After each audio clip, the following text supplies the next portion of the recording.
Bora, meu povo! Bem-vindos a mais um Cast FC super especial aqui com o grande Mauro Silva, um cara tetracampeão mundial que tem muita história para contar pra gente.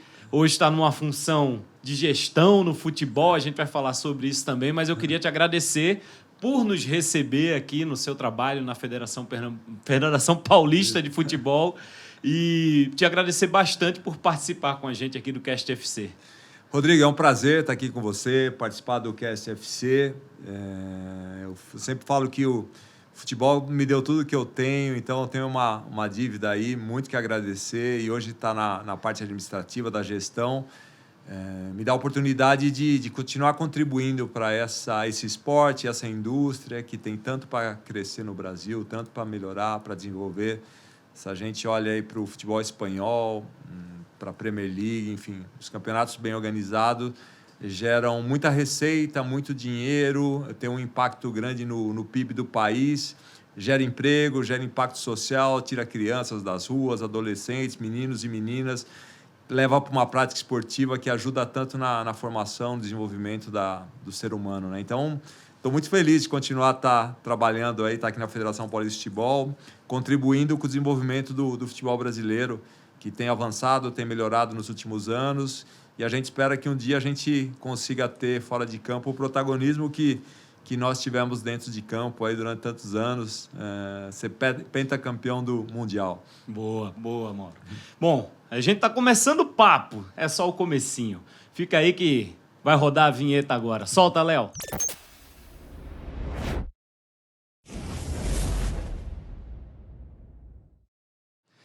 É isso, meu povo. Cast FC super especial aqui. Mais um para falar de seleção brasileira, mais um para falar sobre tudo que envolve Copa do Mundo. Mauro Silva, a gente vai começar com o teu atual ciclo, o teu atual momento, né? É comum a gente ver jogadores, né? Nessa vinda aqui para São Paulo, a gente entrevistou o Alex, por exemplo, que é técnico do São Paulo, mas está partindo para ser técnico de time profissional, né? Sem ser categoria de base. É comum os jogadores migrarem para essa área. Você migrou para uma área de gestão. Como é que foi essa mudança de atleta para gestor, essa mudança de carreira? Como é que isso se construiu? Bom, a transição de carreira do jogador de futebol ela não é simples, né? Obviamente que quando você faz essa transição para a área técnica de treinador, preparador físico, é uma transição mais natural, o ambiente do clube, o campo, né? No meu caso, eu não sabia exatamente o que eu queria fazer, eu sabia o que eu não queria. Eu não queria ser treinador. De jeito nenhum. Eu não queria ser treinador, não, porque eu estava quando eu parei de jogar, eu tinha 2 filhos pequenos, de 10 e 4 anos, e a rotina do treinador, especialmente no Brasil, é uma rotina muito instável, né? E aí você está cada momento num lugar, numa cidade. Eu queria ter um convívio maior com a minha família, então eu optei por estudar, por me preparar um pouco mais, e fiz coaching também de transição de carreira para que uma pessoa, um mentor, alguém pudesse me orientar, ajudar. Não imaginava que ia acabar numa federação, na área administrativa da gestão, mas hoje eu posso dizer que eu estou muito feliz aqui. Tenho visto, por exemplo, outros atletas, né? O caso do Boban, que está na UEFA, o Figo está na UEFA, o Maxwell está na UEFA, outros jogadores na Conmebol, tem o Nery Pumpido, que é diretor de desenvolvimento técnico, o Clarence Acunha também, gerente de desenvolvimento técnico. Eu acho que a mudança que a gente quer ver no futebol cabe também aos ex-jogadores se prepararem e ocuparem espaço, né? A parte de técnica do campo, ela tem um espaço. Na parte administrativa, nas federações, na CBF, na Conmebol, na UEFA, na FIFA, na parte de gestão tem outro caminho aí, como acontece com alguns jogadores na Europa também. Eu acho que no Brasil menos, mas a gente tem o Edu Gaspar, que estava aí na CBF, o Juninho estava no departamento de desenvolvimento técnico na CBF, agora foi como coordenador. Eu acho que essa mudança é importante o jogador se preparar e se qualificar e ocupar espaço, né? O erro que às vezes nós cometemos é achar que só porque nós jogamos, nós estamos preparados para qualquer outra coisa que não seja ser jogador de futebol. Eu acho que para você ser treinador, para qualquer outra função, qualquer outra atividade, você pode aproveitar o seu conhecimento, a sua vivência, mas você precisa se desenvolver, você precisa se aprimorar, adquirir novas habilidades, competência, conhecimento para você ter uma atuação com êxito, com sucesso. Como você disse, essa transição, né, de carreira, você precisa realmente se preparar, né? Sim. E quais foram as maiores dificuldades que você passou e que você passa hoje em dia nessa tua nova função? Eu acho que você sair a virada de chave, né? Eu acho que é uma mudança de mentalidade, realmente. Eu acho que quanto mais sucesso você faz na carreira, mais o seu ego tá grande, né? E você precisa normalizar a sua vida, eu acho. Você voltar a estudar, fazer faculdade, sentar numa sala de aula, eu acho que isso faz um bem danado para qualquer pessoa, pro ex-jogador de futebol também. Você fez tudo isso? Fiz tudo isso, continuo fazendo, né? A gente Uhum. fala muito de educação permanente, continuo estudando e continuo aprendo todos os dias, né? Tanto nos ambientes informais de educação quanto nos ambientes formais, né? Uhum. Nos cursos, numa sala de aula com o professor. Eu acho que é importantíssimo esse desenvolvimento para você ter sucesso em qualquer atividade, né? Estamos num mundo muito complexo, muito dinâmico, que as coisas mudam constantemente. Você achar que você pode ter sucesso num mundo como esse sem se preparar, eu acho muito difícil. Mesmo se preparando, mesmo estudando o tempo todo, você tem dificuldade, né? Então eu falo, um jogador, tá bom, né? Encerrei minha carreira, tá bom. Que conhecimento eu tenho de comunicação, de marketing, de finanças, da área jurídica, né? Eu preciso entender tudo isso, né? Um balanço patrimonial, uma demonstração financeira, enfim, eu preciso olhar esses números de qualquer empresa, qualquer organização, entender os processos, né, dentro dessa empresa, a questão de processo seletivo, RH, enfim, tem um mundo de conhecimento que você precisa adquirir para você poder atuar em qualquer segmento. Quanto mais conhecimento você tem, eu acho que ajuda para você ter sucesso, aproveitando o conhecimento, a vivência de campo, que ela é muito rica, né? É muito rica realmente, é única, mas sozinha não é suficiente. E hoje você está aqui como vice-presidente e eu imagino que seja uma coisa muito puxada, né? Assim, você, por exemplo, no futebol você tem os horários de treino, os horários de concentração. Aqui, o horário é o que o telefone permitir, né? Aqui a gente tem horário para entrar, para sair a gente não sabe. Mas é bom, eu acho que é uma rotina intensa de viagens, de eventos, de cursos, né? De trabalho, de muito debate, discutir processos, discutir competições. Mas a gente tem tido muito sucesso, eu acho. A federação tem crescido muito e melhorado nos últimos anos, porque é uma construção coletiva, né? Hoje os treinadores, os capitães dos clubes, os jogadores, os executivos, eles vêm aqui, eles frequentam a federação. A gente trouxe muita gente aqui. Eu lembro o Rogério Ceni e Fábio Carilli vinham aqui na federação e falaram, Mauro, é a primeira vez que eu estou na federação, né? Então, hoje a gente colocar todos esses profissionais aqui dentro e discutir as competições, discutir calendário, discutir aspectos relativos ao avanço, ao desenvolvimento das questões técnicas e de infraestrutura, tem ajudado muito a federação. A parte acadêmica de formação também, os cursos de treinador, de preparador físico, de preparador de goleiro, todos os cursos técnicos em parceria com a CBF Academy. A federação ajuda, paga uma parte do curso, uma bolsa para os profissionais dos clubes de São Paulo que querem fazer. E a gente vê um avanço do futebol paulista, principalmente dos clubes do interior. Se você olhar na Série B, a gente tem aí Novo Horizontino, tem Ituano, recentemente chegaram. Esse ano chega aí, subiram o Mirassol, Botafogo. Red Bull Bragantino já é uma realidade consolidada, ou seja, a gente acredita que isso tem muito a ver com o trabalho que a gente tem desenvolvido aqui na federação e essa união dos clubes e da federação. Bom, vamos falar um pouco também agora da parte de campo, né? Que é a parte que te deu todo esse know-how, digamos assim, né? Para que você pudesse projetar outras situações. A gente conversou, teve a felicidade de bater um papo com o Bebeto, com o Ricardo Rocha, sobre aquela seleção do Tetra, que foi uma seleção muito marcante, né? Uma seleção que, foi claro que teve dificuldade, mas foi um exemplo muito grande de união, né? Especialmente daquele jogo do Arruda, que vocês entram de mãos dadas e tal, e dali o negócio engrenou. Como é que foi estar nessa seleção? Como é que foi conquistar esse tetra? Como é que foi esse percurso até chegar lá?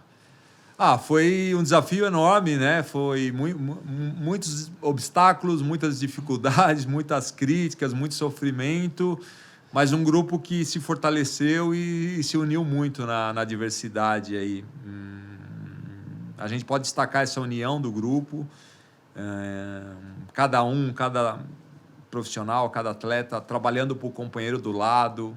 Esses são valores que um time não ganha uma Copa do Mundo por acaso, né? É uma competição muito difícil, não é só você ser melhor tecnicamente. Nós tivemos seleções tecnicamente muito boas, né? 82, para citar um exemplo, 2006, aquela seleção maravilhosa. E você não consegue conquistar porque é muito difícil mesmo você ganhar uma Copa. Então, esses valores dessa seleção de 94, aí, de companheirismo, de disciplina, sem vaidade, sem salto alto, todo mundo de mãos dadas, com objetivo único, é um valor incrível, né? Eu pego muito esse valor que a gente precisa trazer isso para a sociedade brasileira, né? Da gente ser mais solidário, da gente trabalhar pelo país, né? Eu vejo, às vezes, o Brasil, assim como sociedade, me dá a impressão que nós somos muito individualistas, né? Cada um acorda de manhã, vou fazer o que é bom para mim, né? Num ambiente de futebol, de time, você tem que fazer o que é bom para o seu time, senão não tem sucesso, não tem conquista, né? A seleção não seria campeã do mundo se o Bebeto não trabalhasse pelo time, Tafarel, enfim, Jorginho, enfim, todos os que estavam ali. Então, é se ajudar, é trabalhar pelo companheiro do lado. Eu acho que esses valores que esse grupo traz, a gente se relaciona até hoje, a gente tem essa amizade. Nos grupos de WhatsApp aí, acorda de manhã, o Mazinho, que está na Espanha, lá em Barcelona, já postou no grupo, bom dia, meus amigos, enfim. A gente mantém esse bom relacionamento até hoje. Então, é uma alegria ter feito parte de um grupo tão maduro, tão consciente aí do papel do jogador na sociedade também. O Bebeto falava assim, a gente era tão unido que até o Romário treinava, até o Romário acordava cedo para treinar, quer dizer, até ele entendeu aquilo ali. Vocês puxaram tudo, né? Era uma vibração muito grande, né? Era uma vibração muito grande, um entusiasmo muito grande, uma confiança muito grande um no outro, né? Eu acho que isso é a base de qualquer conquista, né? Um time que tem entusiasmo, que o olho brilha e que tem essa confiança no companheiro, né? O Branco vai falar, Mauro, me ajuda aqui, que o Overmans é um jogador muito rápido, eu tô voltando de uma lesão nas costas, e saber que o companheiro vai estar ali para ajudar, para colaborar, né? Isso, para mim, faz uma diferença enorme em qualquer equipe. Isso aí foi o jogo mais difícil da seleção de 94, não? O jogo da Holanda foi um dos mais difíceis, né? Eu poderia citar o dos Estados Unidos também, por causa do calor, a expulsão do Leonardo. Foram esses 3 jogos, Estados Unidos, Holanda, que o jogo complicou muito depois o Brasil estava vencendo 2-0. E, logicamente, a final, né? Você fazer uma final contra a Itália é um time muito experiente, taticamente muito organizado. Se você toma um gol da Itália ali, para você virar esse placar é muito difícil. Então, nosso grupo era um grupo muito consciente, muito maduro. E o Brasil teve amplas possibilidades, né? Naquele jogo contra a Itália ali. Teve muita chance de marcar, mas quis o destino que fosse do jeito que foi, né? Felizmente deu certo, mas foi um sofrimento ali, porque você decidir uma Copa do Mundo nos pênaltis não é fácil, né? Poderia ter sido antes aí, ter evitado aquele sofrimento, mas felizmente deu certo. O Parreira, né, foi teu técnico no Bragantino, né, vice-campeão brasileiro, né, 91, e foi teu técnico na seleção também. A gente também teve um papo com o Parreira, ele falou sobre a seleção, falou sobre alguns pontos. Mas o que é que você destacaria da importância de ter o Parreira ali naquele momento com vocês? Sou suspeito de falar do Parreira, porque uma pessoa que eu tenho um carinho, uma admiração enorme, eu gosto muito, sempre falo que tudo que eu sou hoje eu devo ao Parreira, tanto como pessoa quanto como profissional. Conheci o Parreira muito jovem e vi ali uma pessoa muito estudiosa, com muito conhecimento, muito madura, muito serena, que eu acho que é uma característica importante de um líder, de transmitir tranquilidade, de fazer uma gestão de grupo de pessoas com qualidade. Essa é a chave do sucesso, né? Eu nunca vi o Parreira gritar, se exaltar ali num vestiário, né? Então, essa tranquilidade para um treinador de seleção brasileira é muito grande, porque a pressão é muito grande e você ter essa habilidade de lidar com o grupo, né? Um profissional que termina a pré-eleição e pergunta, é isso mesmo, pessoal, todo mundo está vendo dessa forma, alguém quer contribuir, quer acrescentar alguma coisa. Então está aberto ali a discussão, a contribuição do grupo, né? Então isso eu acho incrível, né? Então os profissionais com esse perfil aí do Parreira normalmente fazem muito sucesso. Tá vendo o Ancelotti no Madrid, a outro profissional construiu uma carreira de sucesso ali na final da Liga dos Campeões. Eu acho que estava ali, eu não lembro se era o Marcelo e o Toni Kroos do lado do Ancelotti, conversando, dando ideias. É fantástico. Eu acho que, para mim, essa gestão de grupo, esse relacionamento do treinador é mais importante do que o conhecimento tático e técnico, tá? Para mim, uma pessoa com esse perfil tem mais chance de ter sucesso num grupo do que um cara que é muito bom taticamente, tecnicamente, mas tem dificuldade de relacionamento. Essa parte de gestão de grupo é também uma parte que você vivencia hoje, né? E aí o futebol terminou te ajudando nesse sentido também. Muito, muito, muito. Porque é você jogar pelo time, né?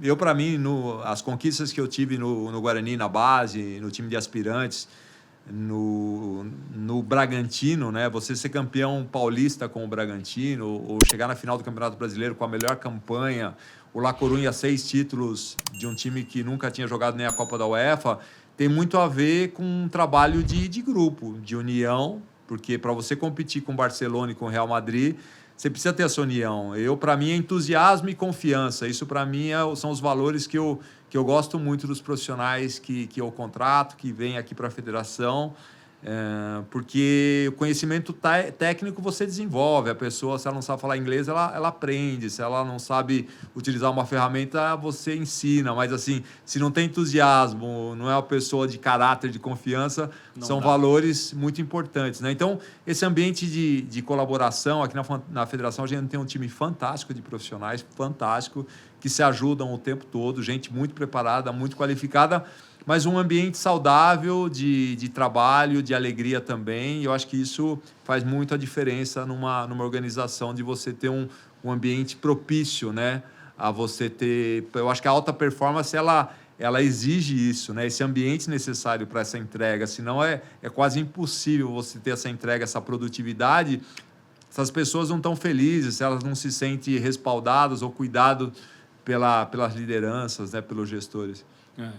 O Mauro, sobre a Copa de 2002, você esperava estar na Copa de 2002? Porque você ainda tinha lenha para queimar, como a gente diz, e estava muito bem, né, onde você estava jogando. Eu pensava em estar em 2002, em 98. Em 98, talvez especialmente, eu machuquei um pouquinho antes, era uma Copa, eu acho que com 30 anos, esperava estar em 98 e em 2002 também. Na verdade, até o último momento aí, apesar das circunstâncias, né, do ocorrido, eu sempre mantive esse otimismo. O ocorrido que você fala foi o de 2001, né? Sim, daquela Copa América na Colômbia, das Farc, aqueles atentados terroristas que aconteceram lá. Tal. Na verdade, a história, se você puxar o que aconteceu, na verdade, a Copa América ela ia acontecer na Colômbia. Tiraram da Colômbia, trouxeram para o Brasil num determinado momento. Não, agora vai ser no Brasil. Não, agora volta para a Colômbia. Por quê? Porque tinha uma série de interesses. Bom, é só a gente pegar a história, a gente ler o que foi publicado, os livros que falaram sobre toda a corrupção que aconteceu no futebol, em todo o sistema do futebol, né, sul-americano, inclusive futebol mundial, né? Onde prevalecia uma série de interesses de pessoas que estavam nas entidades, enfim, trabalhando talvez mais para elas do que pelo futebol, né? Foi um posicionamento contra isso, né? Eu estava na Europa já há 9 anos e vi o futebol europeu super organizado, super estruturado e falei, caramba, por que o nosso futebol não pode ser assim? Por que a gente não pode tomar as decisões pensando no que é bom para o futebol? Ou tem que pensar no que é bom nos interesses pessoais, né? Tem um ambiente para ter uma competição, né? Porque a posição do Canadá e da Argentina de não ir para a Copa América, né? Fala assim, é por acaso? Não é por acaso, porque fala, peraí, por que está se tomando essas decisões aqui, né? Então, tinha outros jogadores também na época enfim, que estavam ali na reunião, decidiram ir, não é a questão nem de citar nomes, mas era uma posição de mais gente, né? Eu tomei essa posição, foi difícil, nunca me envolvi em polêmica, mas hoje, estando aqui nessa indústria, estando na área administrativa, muito mais confiante de que esse é o caminho, né? Eu sempre vou defender o que é bom para a instituição, o que é bom para a sociedade. Eu nunca vou... Se o que é bom para o Mauro não é bom para a federação, não é bom para o time, para a maioria. O que é bom para o Mauro tem que ficar de lado e tem que prevalecer os interesses da organização, né, do futebol, da indústria como um todo. Foi essa a posição do momento, mas foi difícil porque eu nunca me envolvi em polêmica, mas em determinados momentos da vida, né, hoje que se cobram muito o posicionamento dos jogadores, foi um posicionamento contra um sistema de corrupção muito forte que existia no futebol. Esse posicionamento, como você disse, né, talvez tenha levado a você não ir para essa Copa. Isso te dá algum arrependimento? Não me dá, porque assim, se você tem um preço que você tem que pagar por você ser correto e por você defender o que você acha que é justo, né? Eu acho que faz parte. Eu sempre vou estar disposto a pagar esse preço, né? Para ter um caminho de retidão. Eu acho que toda a carreira que eu construí, o respeito que eu tenho na Europa, no Brasil, é justamente por me posicionar a favor do que eu acho que é correto, né? E sempre vou me posicionar dessa forma, porque para mim o mais importante é ir para casa com a consciência tranquila que eu estou tomando uma decisão pensando no que é bom para a maioria, no que é bom para o esporte que me deu tudo e no que é bom para a sociedade como um todo. Isso não me custa nenhum trabalho, pelo contrário, mesmo se isso significa, eu acho que você perde num determinado momento, mas no futuro, no longo prazo, esse posicionamento a favor do que é correto, ele é sempre reconhecido. Eu acho que isso demonstra um pouco por estar aqui na federação, por ser embaixador da Conmebol, por ter o respeito que eu tenho na Europa, e eu acredito muito na decisão que eu tomei. Boa, Mauro. Deixa eu falar um pouquinho agora, dar uma pausa aqui, pedir para você aí se inscrever no nosso canal, aqui no Cast FC, ativar aí o sininho para receber as notificações e dar aquele legal, porque aí esse conteúdo chega para muito mais gente, conteúdo feito especialmente para você que está acompanhando a gente aqui no Cast FC. Beleza? Ô, Mauro, o que é a Europa? 13 anos, né? 13 anos. Te trouxe como cidadão, como para você, para sua família, como ser humano? O que a Europa te trouxe que você trouxe de volta aqui para o Brasil? Me enriqueceu muito, assim, culturalmente, profissionalmente falando, né? De você conhecer outros países, outras culturas, de você estar num vestiário com 9 nacionalidades diferentes, 18 estrangeiros, com um técnico do país de Gales, ou seja, quando a gente fala de uma situação multicultural e todo mundo puxando a corda para o mesmo lado, no La Coruña, na Europa, foi muito isso, né? Eu acredito muito nessa união, mesmo quando tem essa barreira cultural. Então, a Europa me trouxe isso, um aprendizado muito grande culturalmente falando. Profissionalmente, você está numa situação onde eles dão muito mais valor ao respeito, ao compromisso com o clube, a sua dedicação, do que a performance esportiva, por exemplo. Os europeus, eles são mais capazes de aceitar que o jogador não está rendendo esportivamente porque ele não se adaptou, porque ele está tendo alguma dificuldade, do que ele chegar atrasado num treino, do que ele não ter compromisso com o clube, né? Esse tipo de situação, o jogador brasileiro, ele, na Europa, ele tem que crescer e desenvolver e se torna muito profissional, né? E um respeito também, às vezes, ao adversário, ao ambiente. Eu tive uma relação muito bacana com a Universidade de La Coruña, com a Prefeitura de La Coruña, ou seja, para mim foi um antes e um depois ter ido para a Europa. Aprendi demais e me enriqueceu muito e me deu essa bagagem também para voltar para o Brasil e tentar continuar ajudando o meu país e o esporte que me deu tudo. Você é cidadão, né? Sim, espanhol. Espanhol. E você tem uma rua agora Sim. com teu nome também. Que homenagem bacana essa, hein? Muito bacana. Eu acho que está muito relacionado enfim, porque eu sempre falo, né? La Coruña, Bebeto, Rivaldo, Djalminha, jogadores tecnicamente maravilhosos, né? Então, tudo que eu estou defendendo aqui nessa entrevista, esses valores, eu acho que é tudo isso que fez com que a cidade, né, a prefeitura decidisse me homenagear, né? Porque não foi somente pelo desempenho esportivo, que provavelmente o desempenho esportivo nesses 13 anos foram um desempenho esportivo que deu muitos resultados para o clube, né? Mas tem muito a ver com você defender uma cidade e você defender o clube por em cima dos interesses pessoais, né? Eu vou dar exemplo, por exemplo, se eu ficasse no banco de reserva um dia, porque eu estou voltando de uma contusão e outro jogador joga, ou eu não fico nem no banco, eu vou para o palco, eu nunca vou abrir minha boca, porque quando eu estava de titular jogando, tinha outro jogador que estava no banco e não falou nada. Então, é isso, é você trabalhar pela sua equipe, pelo seu time, né? Isso, para mim, sempre tem um valor muito grande. Eu acho que esse reconhecimento me emociona muito, porque como brasileiro, ir morar na Espanha, ficar 13 anos lá, se ser tão querido e ter essa homenagem da rua, né? Para mim é maravilhoso. É um projeto que começou lá atrás, né? Foi executado agora há pouco, né? E você, naturalmente você esteve lá, né? Para essa inauguração. Não, eu tive. A prefeitura, ela me mandou algumas opções de rua para me escolher, de localização. Pô, ainda teve isso? Teve isso. Para me escolher, eu escolhi a rua que era mais próxima do estádio de Riazor, está uns 500 metros do estádio, enfim.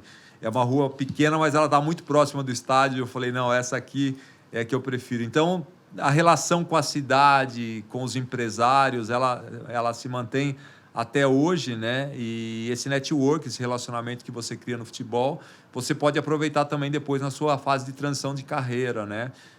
Então, me ajudou muito, mas foi, enfim, e o carinho dos torcedores do La Coruña, isso de ter tido essa proposta do Real Madrid, não ter ido, é justamente por todo esse carinho, por todo esse apoio. Eu nunca me senti tão querido na minha vida como eu me senti em La Coruña, tão bem tratado. É uma coisa incrível. E, assim, você pensar hoje em dia, o sonho de todo mundo, todo jogador, é ir para o Real Madrid. E por tudo isso que você citou, por toda a sua entrega para o clube, por todo o seu direcionamento, você recusou uma proposta para permanecer. Que eu estava numa situação, chega um momento que eu acho que pela relação que eu tinha com o clube, com a cidade, né? Eu já não me via na Espanha com outra camisa, né? É que nem chega um momento, sei lá, o Messi sair do Barcelona e jogar num clube na Espanha. Eu acho que, lógico, foi para o Paris, é diferente, vou para outro país, né? O Iker Casillas, ou o Xavi, ou o Iniesta. Chega um momento que você tem uma identidade tão grande com o clube, com uma cidade, com projetos, você fala, caramba, aqui nesse país eu não consigo jogar em outro clube que não seja o Deportivo La Coruña, né? Se fosse, de repente, em outro país, poderia pensar, mas eu fui tão feliz lá, esportivamente, pessoalmente, minha família, meus filhos fomos tão bem tratados que não dava para sair desse ambiente por um pouco mais de dinheiro, né? Você chegou junto com Bebeto, né? Fomos juntos. Aí teve lá, você já citou os brasileiros, mas teve um tal de Fran lá, que foi um absurdo também, né? E você só tá atrás dele em números de partidas disputadas com a camisa do La Coruña. O Fran é da base do Deportivo, né? Ficou 17 anos no clube, é da Galícia. Na verdade, ele é de La Coruña, né? Então, ele é um jogador maravilhoso, extraordinário, né? Jogou na seleção espanhola e um talento, uma qualidade impressionante, né? Tiveram outros nossos, Valerón, Diego Tristan, Luque, mas o Fran é um jogador espetacular, né? Espetacular mesmo. Então, a gente teve essa felicidade de ter jogado. Eu fiquei os 13 anos lá junto com o Fran e nós nos retiramos no mesmo dia, né? No mesmo dia eu deixei o futebol, ele deixou junto comigo. Foi na mesmo? Temporada 2005. Foi a última temporada. O último jogo, a nossa despedida foi junta, dos dois no mesmo dia. A relação com os brasileiros lá, naturalmente, era muito boa, né? Bebeto primeiro, né? Que é uma pessoa, espetacular. Claro. Aí, Djalminha, enfim. Foram as relações muito boas de vocês lá. Muito. Bebeto é um ser humano espetacular, né? Humanamente falando. É difícil falar do Bebeto, escrever o Bebeto, o coração do Bebeto é imenso, né? Que amor de pessoa, que doce. Enfim, falo com ele, a gente se fala, manda mensagem. Eu te amo, meu preto, enfim, ele é demais, o Bebeto, enfim, que pessoa, que coração, né? Aí tem Donato também, que acabou ficando morando em La Coruña, Donato está lá até hoje, já tem neto lá em La Coruña, as filhas se casaram por lá. Aí Rivaldo, que fica um ano, né? Rivaldo fica um ano e depois o Barcelona paga a multa, ele vai pro Barcelona. Djalminha ficou 7 anos lá em La Coruña. E aí Flávio Conceição, Luizão, Emerson, Reinaldo, que jogou no Atlético Mineiro, Carlos Alberto Silva, treinador, ou seja... Acredito que todos ligavam para você antes de ir, né? Mauro, como é que é aí? Me diz aí. Sim, alguns. Eu participei ajudei na contratação. como foi o caso do Rivaldo, né? O La Coruña veio para o Brasil, o auxiliar técnico veio junto comigo, e o La Coruña estava entre o Giovani do Santos e o Rivaldo, que estava no Palmeiras, né? E aí, acompanhando os dois, acabamos, enfim, ali não tinha erro, né? Não tinha erro, ali mas o que apontasse estava certo. Aonde né? você contratar, dá certo, mas acabamos contratando o Rivaldo. Foi uma pena que contratou por 12 milhões de euros, o Deportivo colocou uma cláusula de rescisão de contrato de 40 milhões e no ano seguinte o Barcelona foi, pagou a cláusula e levou o Rivaldo embora. Foi uma pena, porque quando a temporada que a gente ia ter Rivaldo e Djalminha juntos, Afe Maria. o Barcelona contratou o Rivaldo. Que desfalque que deu em vocês o Barça. E foi no final da janela de transferência, né? O Barcelona também foi um pouco no desespero ali, tentou outras contratações, não deu certo. Próximo de encerrado o fechamento da janela ali, ele fez uma aposta forte aí, pagou a cláusula de rescisão do Rivaldo, a multa, né? E mais o 16% de imposto para levar o Rivaldo do Barcelona. Bom, dá uma pausa aqui com o Mauro Silva desse papo. Deixa eu falar aqui para você, falar da nossa patrocinadora aqui da Bet Nacional, a Bet dos Brasileiros. Ó, aqui no vídeo, no link aqui, tem um link na descrição do vídeo com o nosso código, que é o CashFC, para você clicar nesse link, se cadastrar e ter acesso à plataforma da Bet Nacional, a Bet dos Brasileiros. Lá você tem saque imediato via Pix, as melhores cotações, você tem o campinho interativo, jogos ao vivo, tem várias funcionalidades que você pode usar, estatísticas. Então, acessa aqui o código, o link que está na nossa descrição, coloca o código lá, o CastFC, para se cadastrar e ter acesso à plataforma da Bet Nacional, betnacional.com, a Bet dos Brasileiros, a Bet do CastFC. Bom, Mauro Silva, queria que você falasse um pouquinho agora da expectativa para este ano, para essa Copa que está chegando, que é uma Copa tão diferente para todo mundo, né? É uma Copa em novembro, em dezembro, e é uma Copa que o Brasil chega credenciado para esse Mundial, mais uma vez, né? Sim, a expectativa é muito boa, eu tô otimista, bastante otimista. A minha preocupação ela é no sentido de que 82, 2006, quando você chega criticado, como foi 94, 2002, você chega em tensão, né? Você chega em tensão porque é tanta pancada, tanta que você tá ali com o olho arregalado, você tá machucado, né? Tem que tomar cuidado quando tudo tá bem, quando o time chega assim com muita moral, como é o caso agora, né? Para não perder o foco, né? Porque é uma competição muito dura, né? Muito difícil, com outras seleções também de alto nível e a partir da primeira fase a margem de erro é zero, né? Mas assim, a gente tem muitos pontos positivos, na minha opinião, né? O elenco, a qualidade do elenco e as opções que o Tite tem, o ataque nem se fala, meio de campo, talvez o ataque especialmente, né? Nunca vi uma quantidade tão grande de bons atacantes. O Tite disputou uma Copa do Mundo, não venceu, tem essa experiência que é importante de você já ter estado ali naquele ambiente de Copa do Mundo também. O Juninho jogou Copa do Mundo, ganhou. É um dirigente, um garoto experiente, foi presidente do Ituano, tem uma experiência em Copa do Mundo também, é uma experiência com elenco, com gestão, é um garoto que eu gosto muito, garoto entre aspas, né? Mas muito inteligente, tem César Sampaio também, ou seja, tem muita gente boa ali, gente que sabe os erros que aconteceram também em 2018, com relação ao ambiente, ao entorno, às famílias, né? Eu falo das famílias porque quando o Parreira, em 94, recomendou deixar a família no Brasil, eu falei para minha esposa, vou sozinho, é um desafio, um projeto aí de 40 dias, faz 24 anos que o Brasil não ganha uma Copa, eu vou estar mais tranquilo lá, se você estiver aqui no Brasil, na casa da sua mãe, porque se você viajar lá e antes do jogo me ligar que o hotel não é bacana, que o ingresso não é bom, ou seja, eu não posso ter esse tipo de distração, né? Então ela ficou no Brasil, então tem tudo isso para administrar, né? Não é só a questão técnica no campo, é o relacionamento dos jogadores, é o ambiente, as famílias que às vezes viajam junto, tudo isso são focos que você tem que tomar cuidado, que pode ser pontos de distração, caso aconteça alguma coisa, né? Então você vê que tem muitos detalhes aí para serem observados, né? Para você ganhar uma Copa do Mundo, e mesmo assim com todas as dificuldades. A gente fala de 94, hoje comemora aqui, mas a gente citou os 3 jogos que foram 3 jogos extremamente difíceis, sim, né? Que sim. poderia ter... Deu certo, mas poderia né? ter dado errado. Mas Pois então, ou seja, tem todos esses pontos de atenção. E assim, a gente está chegando num período aí parecido até com 94, né?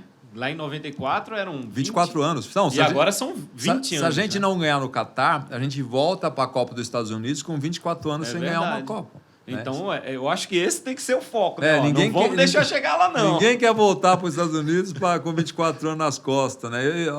Esse é o objetivo. Eu tô confiante porque o elenco é muito bom. Esse grupo de profissionais também aí que eu citei, Tite, Juninho, César Sampaio, né? Toda a comissão técnica ali.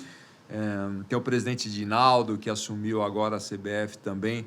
Tive com ele em Roma outro dia, está lutando muito para melhorar, né, o futebol, está fazendo muitas mudanças na CBF. No discurso de posse falou que ia vender o avião, que ia vender o helicóptero, que ele é um cara simples, não precisa disso, apoiou a Liga, ou seja, um discurso ali de posse muito interessante, gostei, eu gosto de Dinaldo, fiz curso de gestão com ele.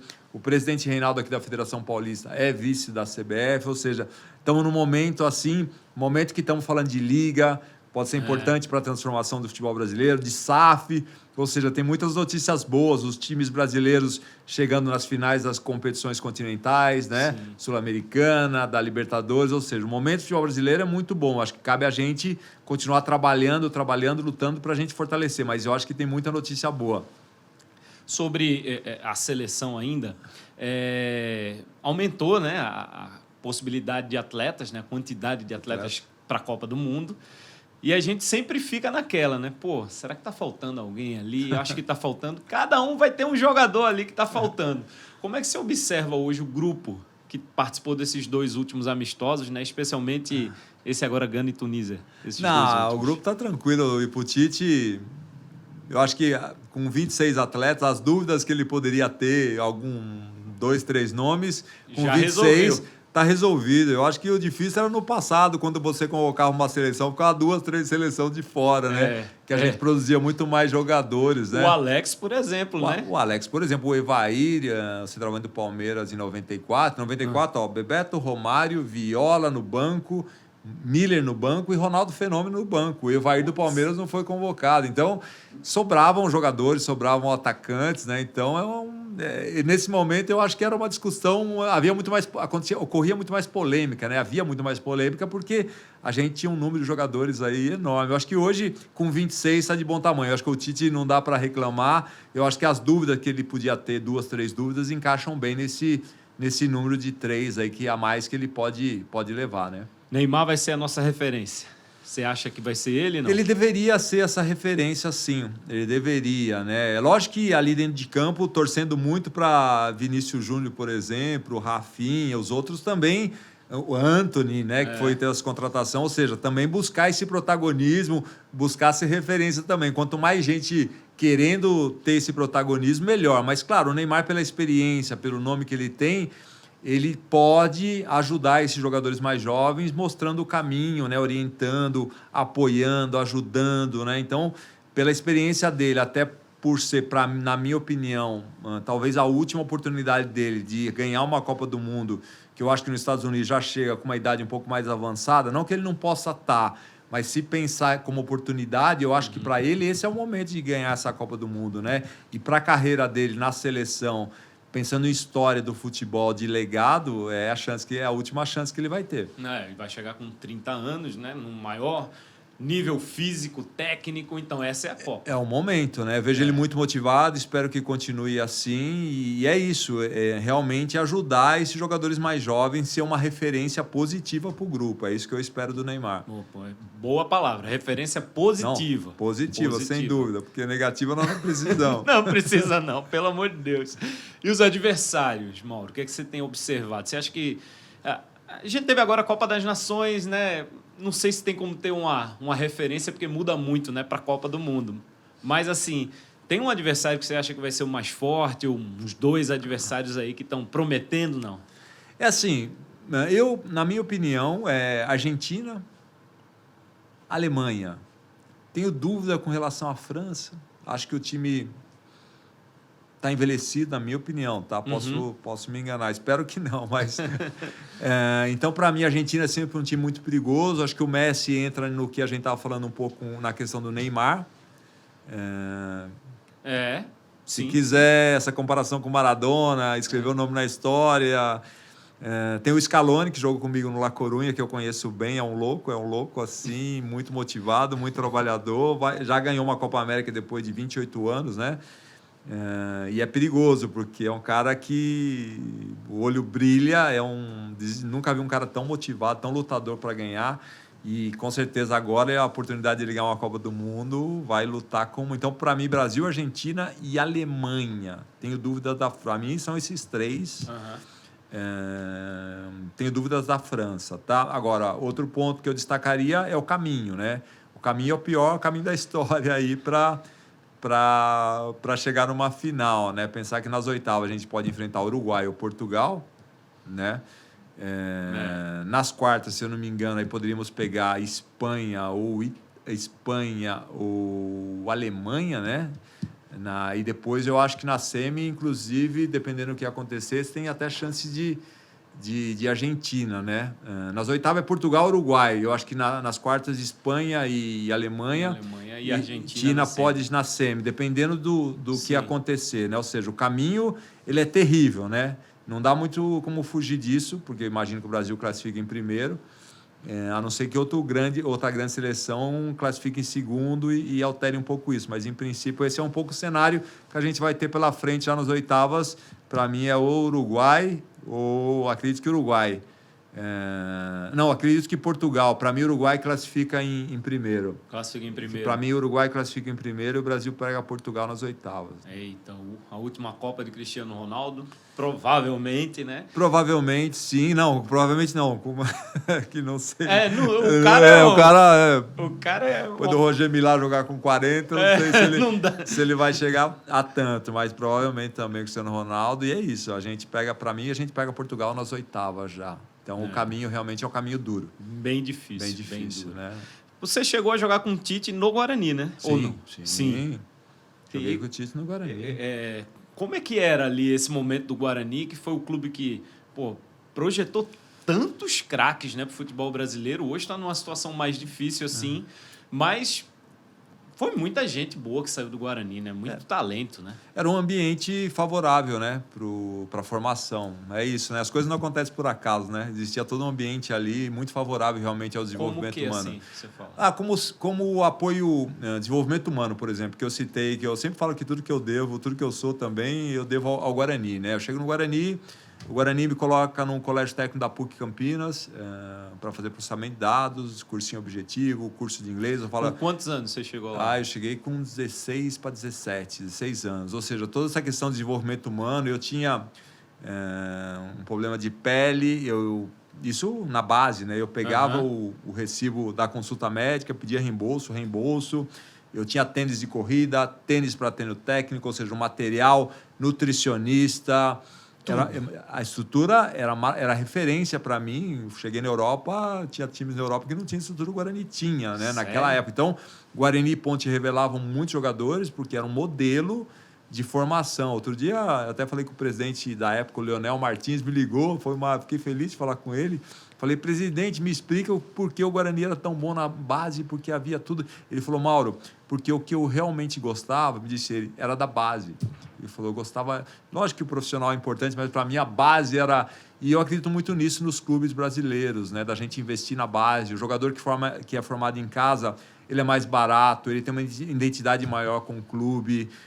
É um jogador que gera receita na venda naquele momento. Posteriormente, ele continua gerando receita. Pensar que quando o Neymar sai do Barcelona, ele vai para o Paris, o Santos recebe 29 milhões de euros pela transferência. Ou seja, você ganha quando você vende... E você vai continuar o São Paulo. Exatamente. Agora, do Antony, nem lembro quanto o São Paulo... Ganhou na transação. Na transação pegou, sei lá, quase 100 milhões de reais. Aí, enfim, um absurdo. Mas, ou seja, o jogador formado na base tem tudo isso. Essa identidade com o clube, é um jogador mais barato. E depois continua te proporcionando receita nas transferências futuras, né? Então, eu gosto muito dos clubes que investem na categoria de base, né? Porque a gente fala, base não é custo, é investimento. Então, Guarani... Ponte na época, todos esses clubes eram referência de de formação integral, desenvolvimento humano nas categorias de base. Como era o Tite jogador? Técnico a gente sabe que é um absurdo. Agora, como jogador? O Tite era muito bom jogador. Era bom Ele jogador? Muito bom jogador, médio volante, mas assim... A gente era companheiro do departamento médico, porque o joelho dele era pior do que o meu. Você teve muito problema nessa época, Eu né? tive, tanto que eu saí do Guarani, porque os caras falavam que o meu joelho era bichado. O dele era pior do que o meu. Você imagina o joelho do Tite como é que era. Então, infelizmente, a carreira dele acabou um pouco mais cedo aí, por causa das contusões, das lesões que ele teve, mas acho que, enfim, de certa forma, abriu uma porta para ele ser um grande treinador, né? E o que o Tite é uma pessoa maravilhosa, é um ser humano incrível, adoro ele, gosto muito dele, sempre foi dessa forma, um cara muito correto, muito educado, muito atencioso, é um ser humano muito especial mesmo, o Tite, eu gosto muito dele, merece muito merece. Na verdade, essa carreira de sucesso que ele construiu tem muito a ver com o ser humano que tem por trás desse profissional. Sim. Que eu acredito muito nisso, que faz uma diferença enorme. É verdade. E aí você sai do Guarani, né? Vai para um Bragantino histórico, né, no futebol brasileiro. Um clube do interior que conquista o Campeonato Paulista, que vai para a final do Campeonato Brasileiro. Que tinha o Luxemburgo, depois tinha o Parreira.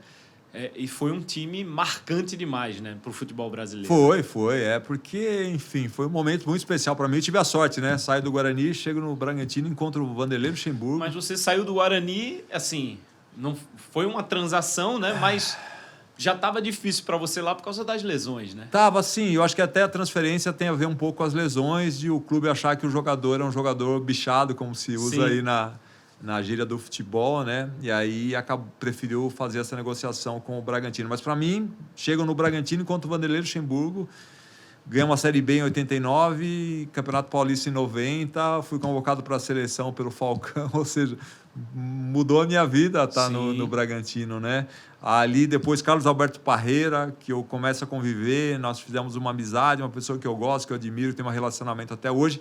Sai dali, vai para a seleção brasileira, do Bragantino, ou seja, já estou convivendo com ele no dia a dia, ou seja, depois chega lá para você ver o nível de profissionais do Bragantino, né? Enio Andrade, porque muita gente não lembra que o Enio Andrade foi técnico também do Bragantino, né? Enio Andrade, Candinho, ou seja, era um momento do clube que Marco Aurélio Cunha, chefe do departamento médico, Luiz Alberto Rosan, fisioterapeuta, ou seja, o nível dos profissionais que atuaram no Bragantino não é por acaso conquistaram tanto título, né? Então, foi uma relação muito bacana com a cidade também, maravilhosa, e conquista de títulos importantes, e um clube do interior com uma infraestrutura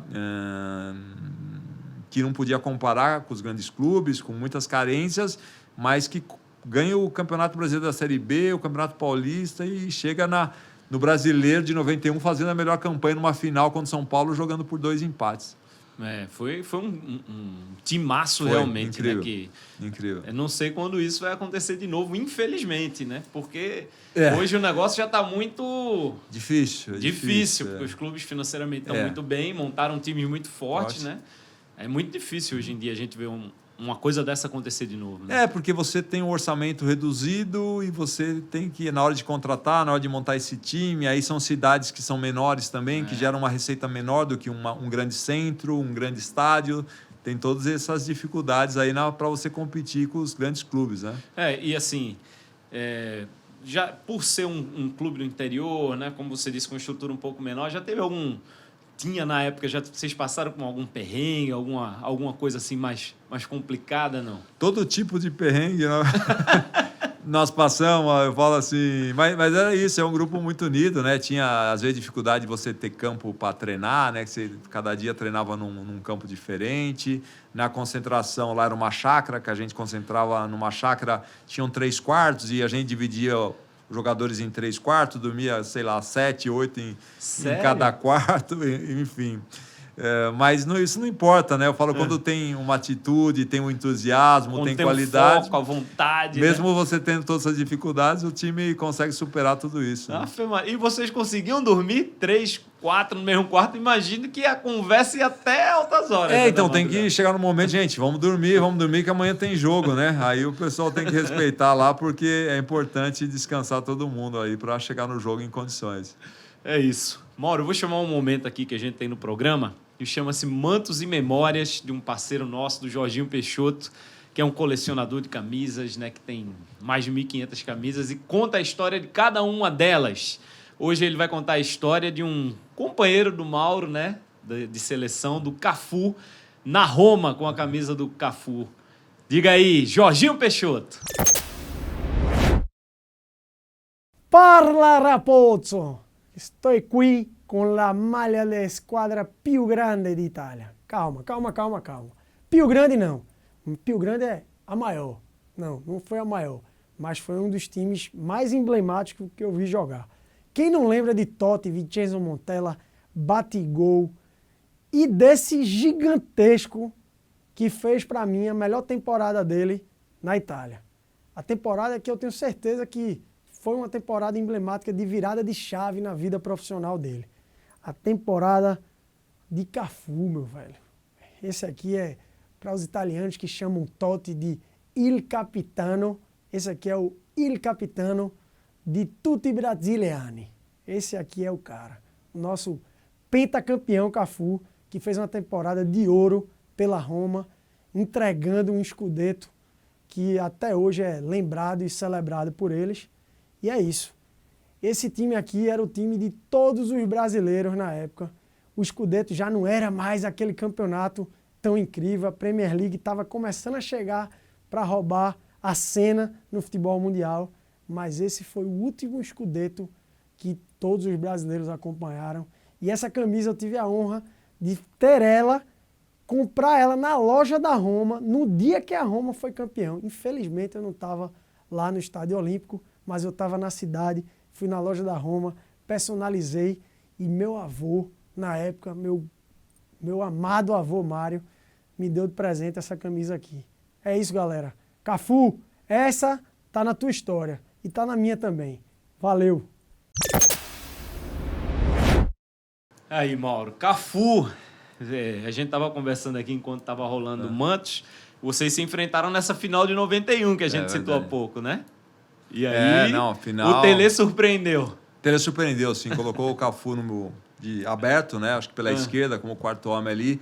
E para marcar a subida do Gil Baiano, né? A gente atacava muito pela direita com o Gil Baiano. E aí, Cafu pela esquerda lá, na frente do... Acho que era o Nelsinho, talvez, Lucas? Era o Nelsinho, né? Acho que era o Nelsinho que estava lateral, se eu não me engano. E aí, realmente, atrapalhou bastante essa mudança tática aí de colocar o Cafu nessa posição. Foi um jogo bem equilibrado em Bragança. A gente perde aqui em São Paulo, mas em Bragança lá foi 0-0. O Silvio, o centroavante, tem uma oportunidade lá que a bola cai para ele assim na esquerda, ele fura quase dentro da área pequena, enfim. Mas São Paulo tinha um super time. Ricardo Rocha, né? Cafu, Leonardo, Raí, Miller, enfim, Ronaldão, super time. Foi uma geração, né, que, entrou para a história do clube, isso né? mesmo, uma geração muito vencedora, um super time tinha o São Paulo. E na Europa, pode falar dessa parte da Europa? Do que? Do também, Cafu? Não? Na Europa também jogamos lá contra o Cafu. Tem que falar de vez em quando, né? Do que... A gente, como diria um amigo meu, a gente não fala só das derrotas, a gente fala das vitórias. Algumas vitórias também. Não, na Europa também coincidi lá com o Cafu, acho que várias vezes. Teve um jogo, uma eliminatória deixa eu lembrar bem, eu acho que era quartas de final da Liga dos Campeões. A gente vai em San Siro, a gente perde de 4-1 em San Siro. E o Milan, um super time. Eu acho que estava Dida, Maldini, Nesta, Cafu, Pirlo, Seedorf, Kaká, enfim, era um super time.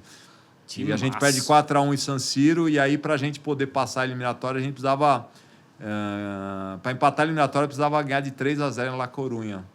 E aí a gente conseguiu ganhar de 4, eliminar o Milan. A gente tinha eliminado a Juventus e conseguimos eliminar o Milan, e fomos para a semifinal da Liga dos Campeões com o Porto do Mourinho. E foi o Porto campeão. Foi o Porto. O Porto eliminou o La Coruña. No primeiro jogo no Porto, o segundo em La Coruña. A gente empata no Porto, depois o Porto ganha lá em La Coruña e vai para a final com o Mônaco. E aí foi o campeão lá naquele ano, né? Assim, você tem conquistas individuais também, né, especiais aqui, né? A bola de prata, você foi eleito o melhor jogador do campeonato em 91. também. Bola de prata em 92, bola de ouro em 91. Bola de ouro em 91, bola de prata em 92. E isso também termina te projetando, né?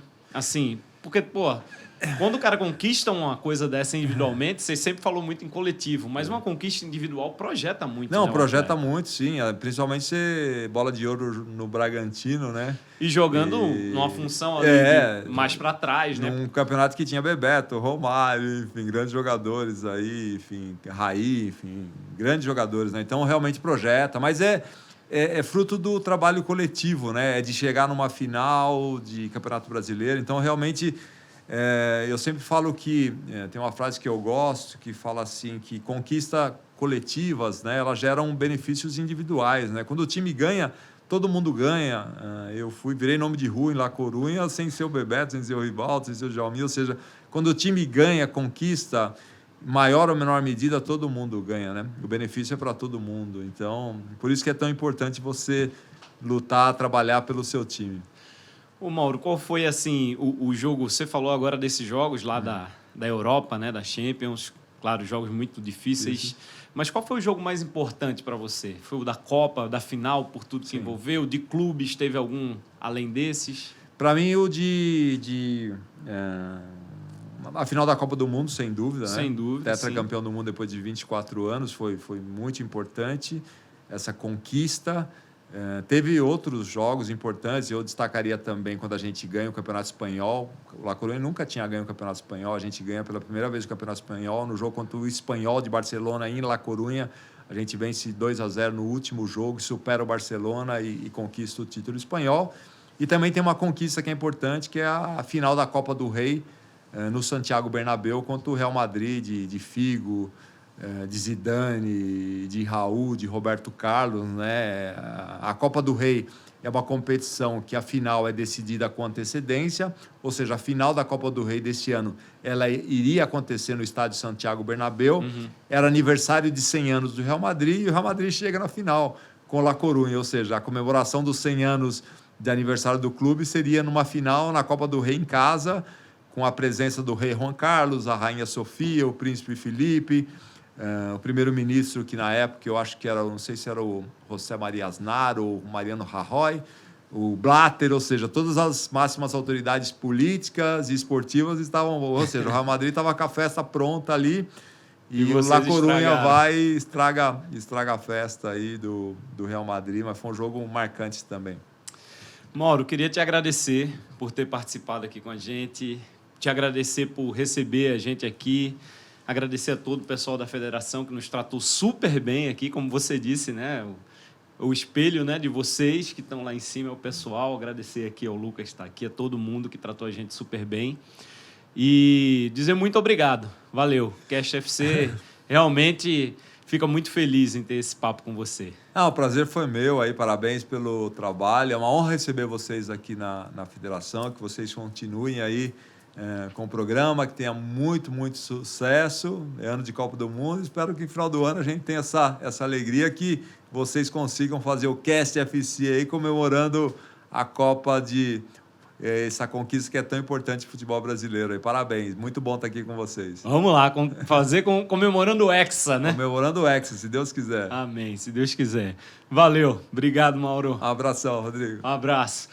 Você que está aí, acompanhou com a gente o Cast FC, muito obrigado. Lembra sempre de compartilhar esse conteúdo, tá nas tuas redes sociais, nos grupos de WhatsApp, de se inscrever no canal, ativar todas as notificações aí, dar o legal, o joinha. Tudo isso é muito importante pra gente, beleza? Valeu, meu povo. Até o próximo cast. Valeu demais.